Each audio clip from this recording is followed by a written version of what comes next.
Hey guys, welcome to today's video. Today's video is going to be advanced insights into the power of three. So let's get started. All right, so as always, let's start off with our preface.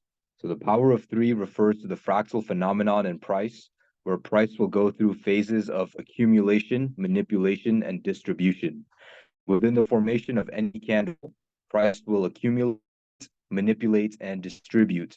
This phenomenon of the power of three is what gives us the four key components of any candle, which are the open, the high, the low, and the close of that particular candle. And understanding the power of three will help us understand how a certain candle, whether that be a weekly, daily, or a monthly, will print. All right, so this right here is more of a traditional ICT type of explanation. And this over here, the one that I have on the bottom, is how I would explain it to other people. So this explanation down here kind of helped me understand this phenomenon a little bit better. So I gave both of those explanations here. And then in the next slide, I'll help you guys understand this a little bit better by combining both of these explanations together. So let's take a look at the second explanation. So if you understand what the higher time frame order flow is, and that price is moving from stops to inefficiencies, and from inefficiencies to stops, and that PD arrays are the only places where price will change its state of delivery, then you will be able to have a better understanding of price. All right, so let's go take a look at what that means. All right, so before we talk about this in depth, let's understand one thing. So let's say that we're taking a look at a daily candle, right? So a daily candle. And then this daily candle, let's say it's a bullish candle, an up close candle. So it's going to form, or it's going to look something like this. Right? So here's that up close candle. Here's that low. Here is that open. Here is that close. And here is that high. So within this, there's a few things that we need to understand. So as this candle was forming, here's that opening price. Price came lower. And then from here, it shot up and then it went higher. And then from there, it went lower and then it closed off right there. This right here is called the power of three. So this area right here, as it's opening, that's that accumulation phase. Accumulation. And then since this is an up close candle, it comes lower. And then this is that manipulation phase. So it manipulates lower, manipulation phase. And then from there, it distributes to the upside. All right, so that's our distribution phase.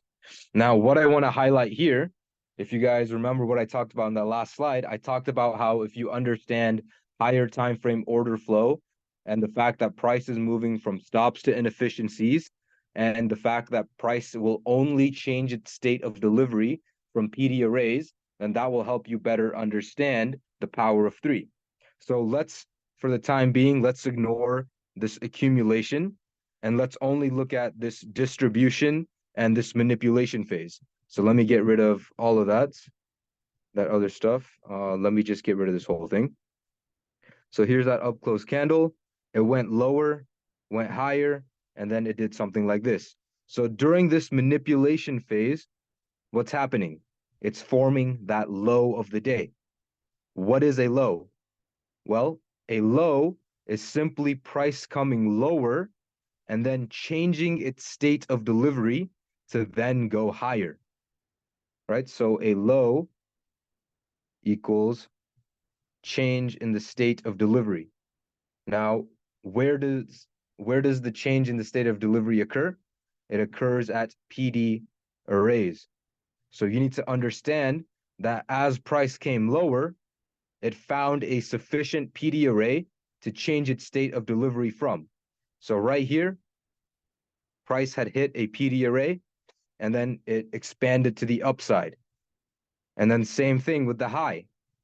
How does a high form? Well, price goes higher, it meets a bearish PD array, and then it changes its state of delivery, and then it comes lower. I know that this price didn't reverse all the way and take out this low, but still, it had to hit something to cause this reaction in price for it to come lower. And that can only happen at a PD array, right? So anytime that a high or a low form, you need to understand that it's changing its state of delivery at a PD array. All right. So this understanding, we can carry this over to understand how certain candles are going to form. Now, you won't find much value in trying to understand how a 4-hour or a 1-hour candle is going to form, but this understanding right here will help you understand how the daily and the weekly candles are going to form. So if you're more of a short-term trader or an intraday trader, that's where you'll find the most value out of this concept. I'm not saying that you can't use it for, an hourly, 4-hour candle, but it's easier to use this on the daily, weekly, monthly, and those candles. So let's understand how we would use this when trying to anticipate how the weekly range expansion is going to form. So let's say that we have, let's say we have bullish order flow. So we understand that price is trading from buy stops back down to the inefficiencies. So right here, here's that inefficiency that price is going to be looking for. This is that weekly chart. And then price is then coming lower.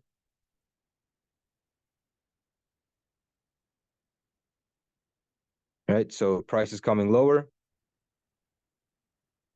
And then as it's coming lower, let's say that this week opens right here.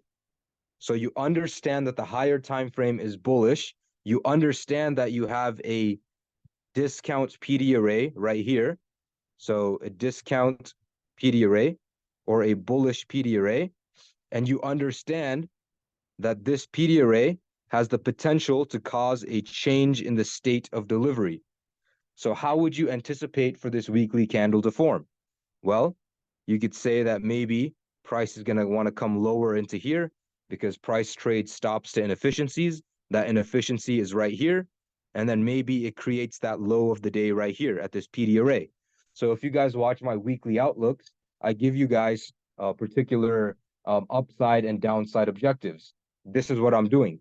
I'm looking at which PD arrays could we potentially form the high or the low of the week at, and then, potentially give us a reversal. So price could come trade into this PD array right here, and then we could anticipate for price to then shoot up to the upside, and then maybe this week forms like this. So let's say that this is a green candle. That way it's easier to understand. So price is accumulating here. It manipulates lower into this PD array. Manipulation on a bullish candle just means that it's forming its low. And then distribution means that it's going up towards its high, right? So we accumulate, manipulate to come lower. We form that low at a PD array, and then we shoot higher. We form that high, and then we close off of that high. So that's how we can use this knowledge when trying to predict how the weekly range expansion or the daily range expansion is most likely to happen. All right, and then same thing on a lower or a bearish candle. So a bearish candle, let's clear all this out, is going to form like this. So we accumulate around that open, manipulate higher, distribute, and then we close off of that low. So we're accumulating here, we manipulate. So what does manipulation mean? Manipulation on a bearish candle means that we're forming the high. Forming the high. All right, so that's that manipulation phase. So we go higher, and then we distribute lower. So what does distribution mean on a bearish candle? Well, distribution means that we're coming down towards our low. So distribution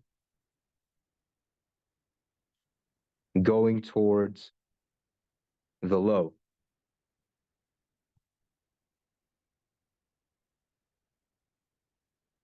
All right, now let's put this together. Where does the high form? Where does the low form? Well, we understand that highs and lows are just changes in the state of delivery. So highs and lows,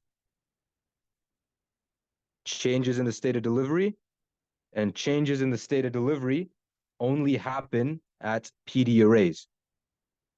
So that means that price is accumulating here. It's going up towards a PD array. It meets that PD array. It meets that premium array right here, or that bearish PD array. And then it comes lower. But what's price doing when it's coming lower? So we understand from the previous videos that price is only coming from and going to PD arrays. So it came from this PD array and price is bearish. So what's it most likely going for? Well, another PD array. So price reaches that PD array right here, and then it changes its state of delivery again, and then it closes right here. So that's how this candle is forming. So we accumulate, we manipulate to go higher, we distribute to the downside, we meet our PD array, and then we come off of that low right there, and then we close. All right, so that's how the anatomy of these candles form. All right, so with that being said, let's go on to the next slide and take a look at some chart examples of bullish and bearish powers of three. All right, so the bullish power of three. Within the formation of a bullish candle, price will accumulate, go lower, and manipulate in order to accumulate buys. And after the manipulation phase, it will distribute or expand to the upside. And then the manipulation is the Judas swing, and the distribution is the actual move. So what I'm doing here is I'm using different words to try to illustrate the same concept. So I understand that maybe if I use certain words, it may not, resonate with you. So I'm trying to use different words to, help you guys better understand this. So let's take a look at that accumulation, manipulation, and distribution phases again with this new literature. So we accumulate, we come lower. What are we doing when we come lower? Well, smart money is accumulating buy orders. So don't look at this word accumulate and this word in the same way. So this right here is a different concept.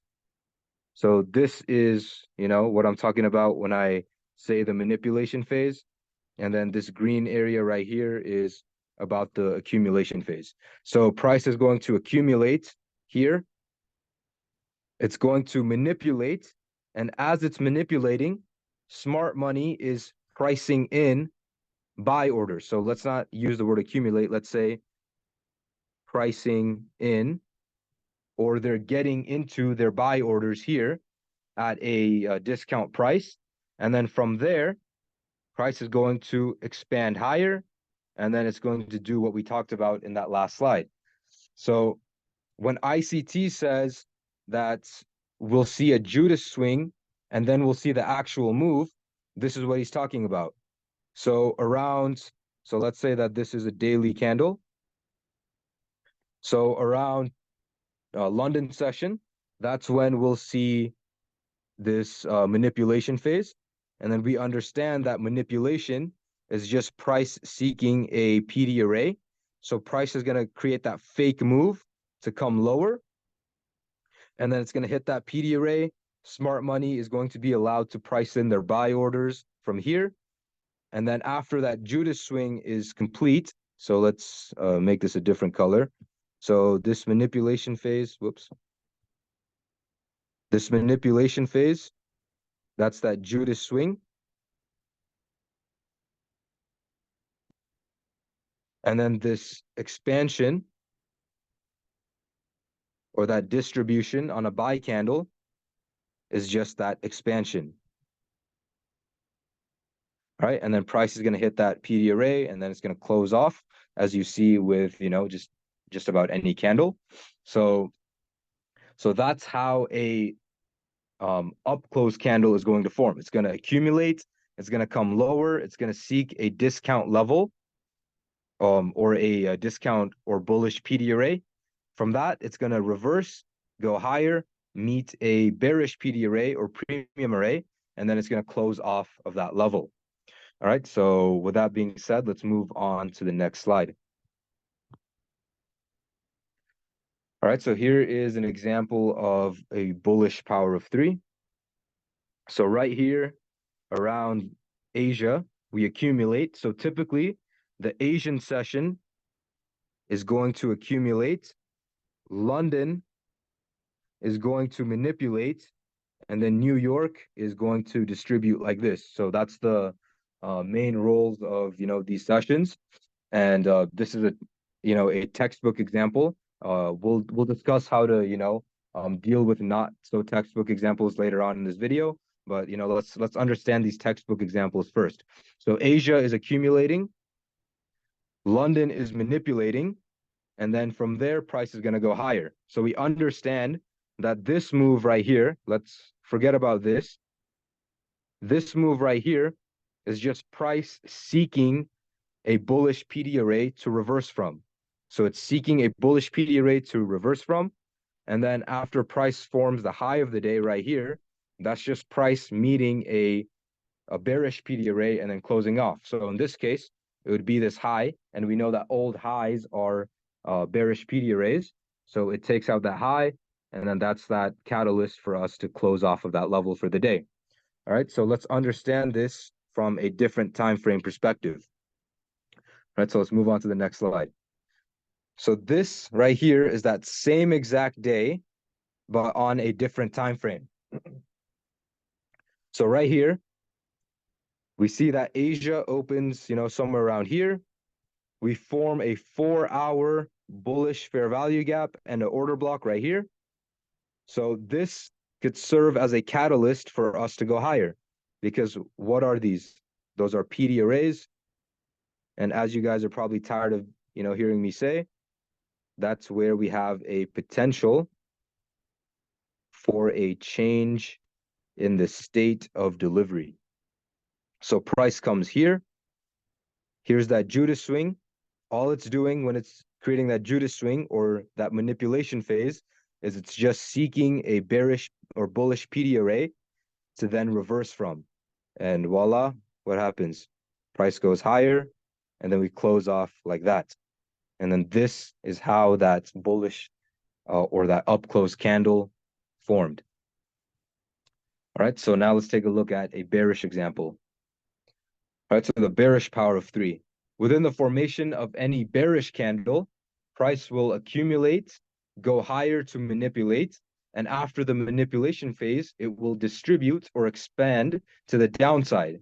And that manipulation phase is the Judas swing, and that distribution is the actual move. All right, so what's happening? Let's make this a red color. That way it's easier to understand that it's a down close day. So price is accumulating around that open. It manipulates higher, and then it expands lower. So what's happening here? This right here is that Judas swing. So during that Judas, it's going higher. It's wanting to seek a premium level to then sell off from. So if it seeks this PD array, it finds it, and then that PD array serves as that catalyst to come lower. And as it's coming lower, what's it doing? It's seeking another PD array to then, create that low, and then it's going to close off from that level. So that Judas swing, that's that manipulation. And then this down move right here, that is that distribution. So why do we call it distribution? Well, in that last 2 slides, I talked about how when price is manipulating, that's where smart money is accumulating either their longs or their shorts. So on a down close day, when price is manipulating, smart money is pricing in shorts, and then they'll distribute those shorts, as price is coming down. So that's why we call that the distribution phase, because they're distributing their positions. And that's what causes price to ultimately come lower. All right, so that distribution or that expansion. And we know that on a bearish day, expansions are to the downside, and manipulations are to the upside. All right, so here's that this understanding pictorially. So now let's take a look at a actual chart example. All right, so right here during Asia, price is accumulating, price manipulates higher, and then after that manipulation phase, price then comes lower, creates that low of the day, and then it closes off just like so. So as it's doing this manipulation phase, that's just price seeking a premium PD array. And then this distribution is just price, seeking lower prices. And as it creates that low of the day, that's just price, finding a bullish PD array or a discount PD array to, create that low at, and then we close off of that level. So let's take a look at this on a different time frame that we really understand it. So this is the British pound. And what's happening is that price is accumulating, it's going higher, it meets this rejection block right here, and then off of that rejection block, price expands to the downside. Smart money is distributing their shorts, and then price comes here, and then we close off of that level. And then what's the PD array in this case that we close off of? I don't think we reach this. I'm just eyeballing it. So it's going to be this old low. So price hits that low, takes it out, and then, we start to shoot a little bit higher. So we make a little run past that low, and then we come up a little bit higher to then, close off. So that's how this power of three is forming.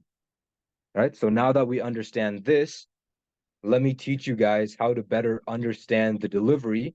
That way, when price isn't so textbook like this, you guys can still be able to participate. All right, so let's move on to the next slide. All right, so this is a concept that I like to call playing chess against the markets. So the main idea from this is that you don't want to get caught up in looking at the market from a pattern-based standpoint.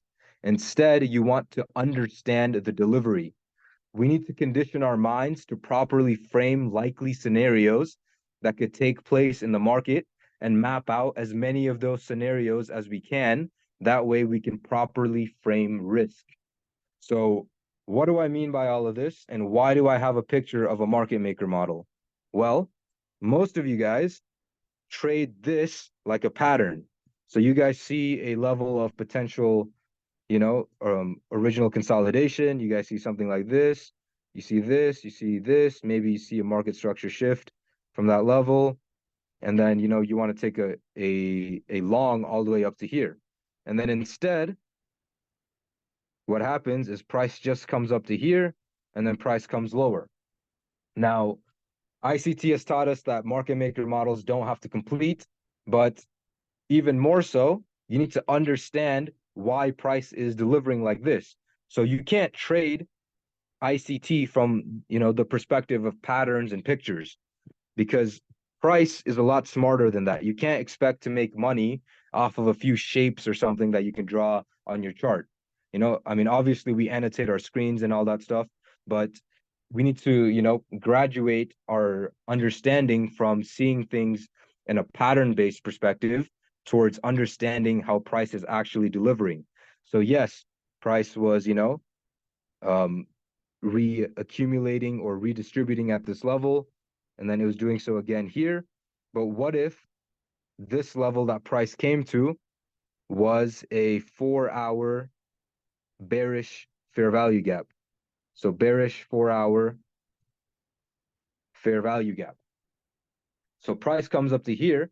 Now, is it logical for us to, anticipate price coming up to here because we see this, potential picture happening? Or is it likely for us, or is it better for us to anticipate and say, okay, price is, showing us that it's bullish from here. And then we have this 4-hour bearish fair value gap. So we understand that fair value gaps are PD arrays, and this PD array could have a potential to send price lower. Now, which, way of thinking is better? Is it better to see it from the picture perspective or from the way that I just outlined? Well, we all know that it's better to, anticipate it the way that I outlined here. And that's what I mean when I say that we need to play chess against the markets. So most of you guys, or some of you guys, have probably gotten to the point where, you don't see market maker models or the power of three or all that stuff from a pattern-based standpoint, but not all of you guys are at that level. So I'm talking to you guys that are not at that level yet.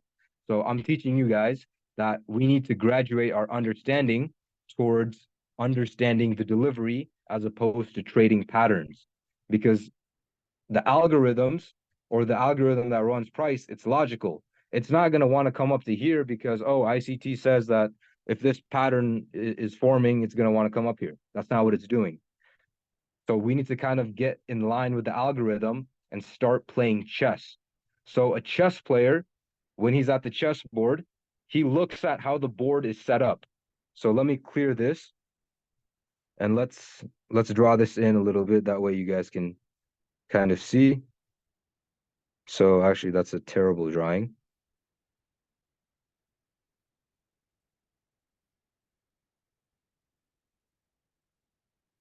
All right, so this is how the chessboard is set up right now. So price is moving, stops to inefficiencies, price is bearish. So we understand that that's how this chessboard is set up, and we understand that we have this 4-hour PD array right here. So when we're coming to the charts, we need to be playing chess. So we understand that order flow is bearish. We understand that we have, a scenario that looks something like this, but we also understand that we have this 4-hour fair value gap right here that could send price lower. So we need to consider all these things because we can never know where price is going to go, 100% of the time. We can't be 100% sure where price is going to go, but it's going to leave clues for us to frame probabilities around. So price is going to, from this standpoint, we need to look at it and say, okay, price could come up to here. Price could come up to here and do something like this, or it could completely negate this and then go higher. But as price is coming to here, or before price, comes up to here, you don't know. So you need to, respect this and understand that, uh, price hasn't really tipped its hand. It hasn't shown us what it's going to do. So you need to, play chess and then know how to position yourself as you're, coming into this. So if price does respond from this fair value gap, then great. You have a short that you can trade down to this level, back in line with order flow, and life is good. But let's say that price completely negated that, or actually let's look at it from a different standpoint. Let's say that you were trading this market maker model and you wanted to go long and try to take this level out. Now, we already talked about how that's not necessarily the highest probability anticipation because one, order flow is bearish and price could send us lower. So wouldn't it be better to potentially take a loss seeing this anticipation than seeing something like this and, be like, oh shit, I shouldn't have opposed this when I saw it. So that's like what I'm trying to go for when I say this. Because I feel like, especially when we're starting off, we look at ICT from like these pattern-based standpoints, because we come from retail trading, but that doesn't necessarily work. So I'm kind of, giving you a little or lending you a bit of experience in teaching that's a bit more advanced to help you guys, get to that next level if you guys haven't already gotten there. So I just felt like this was something that was important to bring up to the beginners. So hopefully you guys understand this. Now let's apply all of this and actually take a look at a live chart. So I'm going to go over, pull up trading view. So let me clear out of all of this. Let me pull up my trading view. And then let's go to a completely random chart, maybe something that not that many people trade. So let's go Forex. I'll scroll until I find like a not so common currency pair. Um, Let's see. So it's not letting me scroll further. So let's just go with Euro CAD. So if you trade Euro CAD, great, but I know that most people typically stick with EU or GU. So why is it not letting me?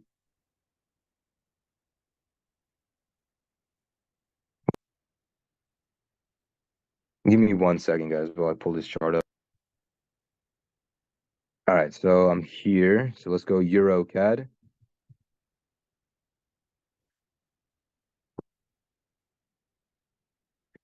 All right, so here's that Euro CAD chart. Let's start off our analysis on the monthly. So let me fit all this data here. So, or sorry, the 3-month or the quarterly chart, because price delivers on a quarterly basis. So when we're doing a top-down analysis, we need to start from one of the highest time frames possible. We don't need to go so far as the yearly or nothing.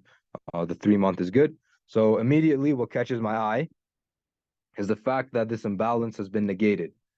So right here, this imbalance has been negated, and that's typically a sign that we're going towards the opposing stops. So we hit that level, or we've negated this level, and then the opposing stops are here, but that's still a ways away.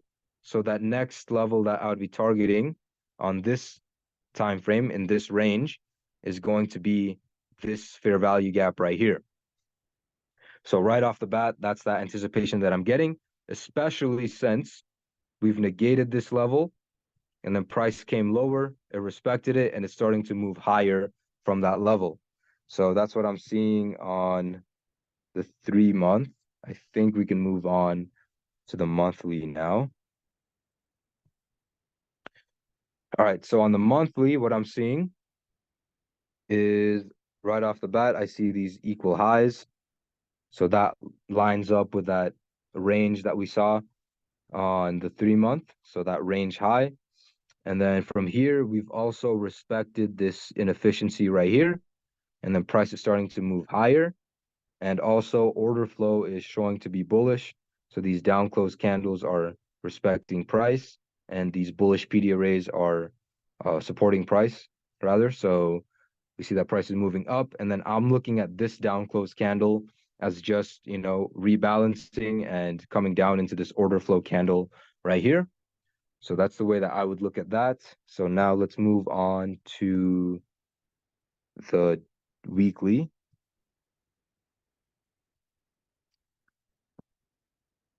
All right, so on the weekly, price is obviously very bullish here.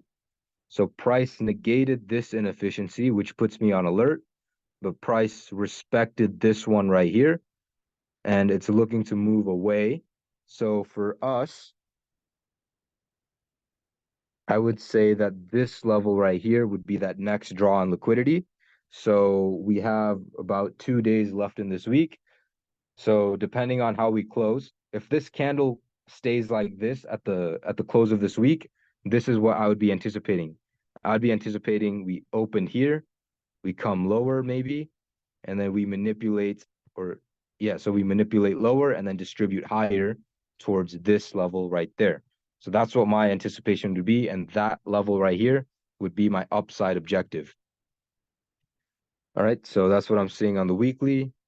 So don't lose sight of the fact that we negated this, but also don't lose sight of the fact that we're respecting this. So that's what I mean when I say let's play chess, right? So this range right here, this inefficiency has been negated. So after this week, I would be on alert to, potentially go lower and be bearish. And then now price has kind of accumulated and really slowed down at this inefficiency and showed signs of wanting to turn around. So understanding that the underlying context is bullish, and we're seeing price, being respectful to these bullish fair value gaps, then that makes me want to look at this high right here as that next draw on liquidity. And I outlined how we could potentially see that open high low close or that power of 3 procedure for that next week. All right, so with that being said, let's move on to the daily. All right, so right here on the daily, right off the bat, we've negated this bearish inefficiency yesterday. So now I'm on high alert to target this high right here. So at this point in time, we understand that from a monthly perspective, we're bullish. From a weekly perspective, we've just hit a bullish fair value gap. And also on the daily, we've just negated a bullish inefficiency. So we understand price moves from stops to inefficiencies to stops. We've just negated this. So now we're going to be aiming for that level right there. So how can we anticipate the open, high, low close for this day? Or how can we anticipate the power of three? So we understand that most likely we should be seeing up close candles because price should want to come towards this level right here. So what we should see is price accumulate here, manipulate maybe lower, somewhere within this candle's range. And then off of that manipulation, we should see price want to come higher and draw towards this level right here, this high, right? Price should want to draw towards that level. I'm not saying that tomorrow's candle. So for me, it would be tomorrow because it's 9 p.m. Pacific time. So, this isn't, New York Open hasn't happened yet. So I'm not saying that tomorrow's price action should take us here, but I am saying that we should most likely want to draw towards that level. And this is how I would anticipate that power of three to potentially take place. So yeah, that's going to wrap it up for this video, guys. I hope you guys found some insight from this. Hopefully this makes understanding the power of three a lot clearer. And if you guys have any questions, make sure that you leave them in the comments below, and either me or Chris will get back to you. And we're here to help you guys. So just ask as many questions as you guys need in the comments. And as always, feel free to join our free Telegram. We're always giving away free value there. So thank you guys so much for watching, and I'll talk to you guys next time. Cheers.